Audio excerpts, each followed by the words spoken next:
जैसा कि हम जानते हैं कि अब तक हम लोगों ने 60 प्रश्न कर लिए हैं, जो भी इम्पोर्टेंट प्रश्न हो गए हैं। यहाँ से लेके यहाँ से लेके यहाँ तक सभी प्रश्न हम लोगों ने सॉल्व कर लिया है। ठीक है, हमने आपसे कहा था कि 61वें प्रश्न का आंसर दीजिएगा कमेंट बॉक्स में। लगभग जिन्होंने भी आंसर बताया है सब सही है। ठीक है, आगे देखते हैं आज के प्रश्नों को ध्यान देते हैं। तो आज का प्रश्न है, निम्नलिखित में से कौन से यंत्र का उपयोग रक्तदाब मापने के लिए किया जाता है। आपको ये बताना है कि इनमें से कौन सा ऐसा यंत्र है जिसका उपयोग रक्तदाब मापने के लिए किया जाता है। बैरोमीटर है, बताइएगा कौन सा सही है इसमें। बैरोमीटर, मैनोमीटर, स्फैग्मोमीटर या फिर इनमें से कोई नहीं। बताइए 61वें का करेक्ट आंसर क्या हो जाएगा। अगर बात करें कि यंत्र कौन सा ऐसा है जिसका उपयोग रक्तदाब मापने में किया जाता है, तो वह है स्फैग्मोमीटर। यानी कि स्फैग्मोमीटर से ही जो है रक्तदाब मापा जाता है। आगे बढ़े, आशा करते हैं प्रश्न आपको क्लियर होगा, अर्थात ऑप्शन नंबर सी हमारा करेक्ट आंसर हो जाएगा। अगला प्रश्न देखते हैं। अगला प्रश्न है आज का, निम्नलिखित में से कौन से यंत्र का उपयोग रक्तदाब मापने में किया जाता है। तो स्फैग्मोमीटर, इसका आंसर हो चुका है। अगला है, रक्त का कौन सा अवयव घायल स्थान से रक्तस्राव के मार्ग को रक्त का थक्का बनाकर अवरुद्ध करता है। ध्यान समझेंगे, कई तरह से प्रश्न पूछा जा सकता है। हो सकता है आपसे कह दे कि कौन सा ऐसा मतलब ब्लड सेल है जो है ब्लड को बहने से रोकता है, या फिर पूछा जा सकता है कि रक्त में थक्का जमाने के लिए जो कार्य करता है वह कौन सा है ना। तो यहाँ क्या कहा गया है, रक्त का कौन सा अवयव घायल स्थान से रक्त का स्राव मतलब होता है बहना, यानी कि रक्त के बहने के मार्ग को जो है थक्का जमाने का कार्य करता है, यानी थक्का बनाने का कार्य कौन करता है, आपको ये बताना है। ऑप्शन है लाल रक्त कणिकाएं, दूसरा है श्वेत रक्त कणिकाएं, तीसरा है प्लेटलेट्स, जबकि चौथा है लसिका। आपको बताना है इन चारों में से कौन सा आंसर सही हो जाएगा। आरबीसी, डब्ल्यूबीसी, प्लेटलेट्स या फिर लसिका। 62 का करेक्ट आंसर बताइए। तो क्या होता है प्लेटलेट्स। कौन रक्त जमाने का कार्य करता है, प्लेटलेट्स। कौन होता है, प्लेटलेट्स।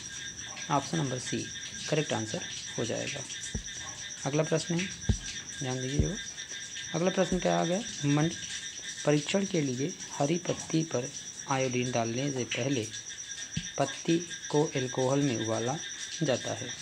किसके लिए उबाला जाता है, मड को घोलने के लिए, क्लोरोफिल को घोलने के लिए, पत्ती को मुलायम करने के लिए, या फिर इनमें से सभी। बताना यह है कि जो मड परीक्षण के लिए हरी पत्ती पे जो है आयोडीन डाला जाता है ना, तो वो क्यों डाला जाता है, पत्ती को एल्कोहल में उबाला जाता है, ऐसा क्यों, आपको बताना है कि 63 का करेक्ट आंसर क्या हो जाएगा।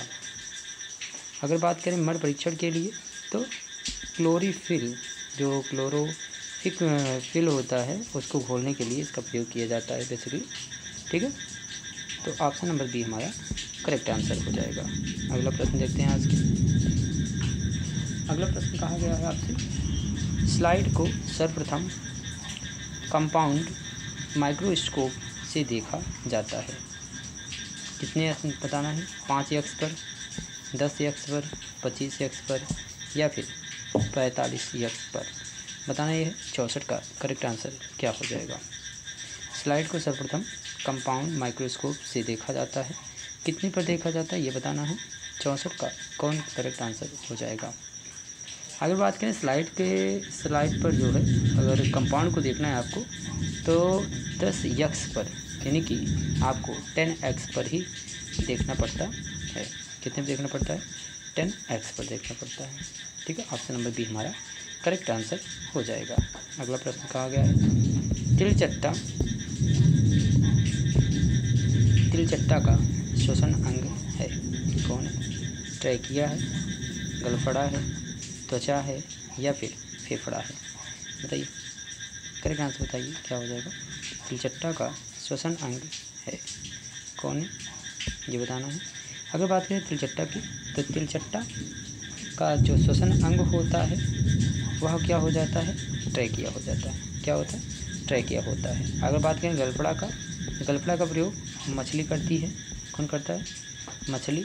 जो मछली होती है वह गलफड़े से जो है अपनी श्वसन क्रिया पूरा करता है। जबकि त्वचा की अगर बात करें तो त्वचा से केचुआ करता है। कौन करता है, केचुआ करता है। ठीक है। अगर फेफड़े की बात करें तो ये मनुष्य करता है। ठीक है, आशा करते हैं बातें स्पष्ट हुई होंगी। अगला ही प्रश्न देखिए, पुनः पूछ लिया गया यहाँ पे, आपसे पूछा गया है यहाँ पे कि जो है मछलियाँ किस अंग के द्वारा श्वसन करती हैं। जो मछलियाँ होती हैं वह कौन से अंग के द्वारा श्वसन करती हैं, फेफड़े से, त्वचा से, गिल्स से या फिर ट्रेकिया से। अभी आपको बताया गया है मछलियाँ किससे श्वसन करती हैं, तो किससे करती हैं बताइए। 66 का करेक्ट आंसर क्या हो जाएगा, फेफड़े से। किससे करती हैं मछलियाँ, किससे करती हैं, गिल्स से। किससे करती हैं, गिल्स से, अर्थात गलफड़े से। ठीक है, इस तरीके से ऑप्शन नंबर ए बी माफ़ कीजिएगा। अगर 66 की बात करें, मछलियाँ की बात करें, इनका श्वसन अंग गिल्स होता है अर्थात गलफड़ा होता है। ठीक है, अगला प्रश्न देखते हैं। बाबू बहुत ध्यान से एक एक प्रश्नों को देखिए, क्योंकि यह आपके एग्ज़ाम के लिए मोस्ट इम्पॉर्टेंट है और एग्ज़ाम बहुत ही नज़दीक हैं। इसे मजाक में बिल्कुल मत लीजिए, क्योंकि एक एक समय आपके लिए बहुत ही इम्पोर्टेंट है। अगर आप छूट जाएंगे तो बहुत ही आपको मेहनत से आगे बढ़ने को मौका मिल पाएगा। अभी से बेहतर है अभी से एक एक प्रश्नों को ध्यान से देखते जाएं और डेली 8 बजे जुड़ना ना भूलें। ठीक है, ये देखते हैं। अगला कहा गया, पौधों के पत्तियों के रंध्र द्वारा वाष्प के रूप में निष्कासन की क्रिया को क्या कहा जाता है। वाष्प विसर्जन कहा जाता है, विक्षेपण कहा जाता है, एपिग्लोटिस कहा जाता है या फिर इनमें से कोई नहीं। 67 का करेक्ट आंसर क्या हो जाएगा, पौधों की पत्तियों के रंध्रों द्वारा वाष्प के उत्सर्जन की निष्कासन की क्रिया की क्या कहा जाता है, तो वाष्प उत्सर्जन कहा जाता है। क्या कहा जाता है, वाष्प उत्सर्जन कहा जाता है। अगला प्रश्न देखें, अगला प्रश्न देखते हैं। हरे पौधे हरे क्यों होते हैं, ये कई बार पूछा जा चुका है, इम्पोर्टेंट प्रश्न है ये। हरे पौधे क्यों होते हैं, यानी पौधे जो होते हैं वो हरा क्यों होता है, आपको ये बताना है। रंध्र के कारण, क्लोरोफिल के कारण, स्टोमेटा के कारण या फिर लवण के कारण, बताइए। 68 का करेक्ट आंसर क्या हो जाएगा, पौधे जो है हरे क्यों होते हैं, तो क्लोरोफिल के कारण। ये 2024 में भी प्रश्न किया जा चुका है। ठीक है, तो ऑप्शन नंबर 20 का करेक्ट आंसर हो जाएगा। अगला प्रश्न है, अगला प्रश्न कहा गया, अंतःकोश की पाचन होता है, किसमें होता है, पौधों में, अमीबा में, तिलचट्टा में या फिर मनुष्य में, बताइए। 69 का करेक्ट आंसर क्या हो जाएगा, बताना। अंतःकोश की पाचन किसमें होता है, तो अमीबा में। किसमें होता है, अमीबा में। आगे देखिए, अगला प्रश्न देखते हैं। अगला प्रश्न कहा गया, मानव हृदय में कोष्ठों की संख्या कितनी होती, कई बार ये पूछा जा चुका है, इस बात का भी ध्यान दें, मोस्ट इम्पॉर्टेंट है, मोस्ट इम्पॉर्टेंट है ये। ठीक है, कहा गया है मानव हृदय में कोष्ठों की संख्या कितनी है, 2 है, 3 है, 4 है, 5 है। कई बार पूछा जा चुका, आशा करते हैं 2025 में भी ये प्रश्न पूछा जाएगा। कोष्ठों की संख्या कहा जाए या वेश्मों की संख्या कह दिया जाए, वेश्मों की संख्या कह दिया जाए, है ना, तो एक ही है। तो कितने होते हैं, 17 का करेक्ट आंसर। और आज का यह इस चैप्टर का अंतिम प्रश्न है। कल से हम लोग शुरू करेंगे इसके आगे के चैप्टर। बताइए भाई, इसका करेक्ट आंसर क्या हो जाएगा, तो 4 है। कितने होते हैं, 4। मिलते हैं अगली वीडियो में। अगर आपको वीडियोज समझ में आते हैं, आपको लगता है बेनिफिट है, तो लाइक करना बिल्कुल ना भूलें और दोस्तों में तो अवश्य बताएं।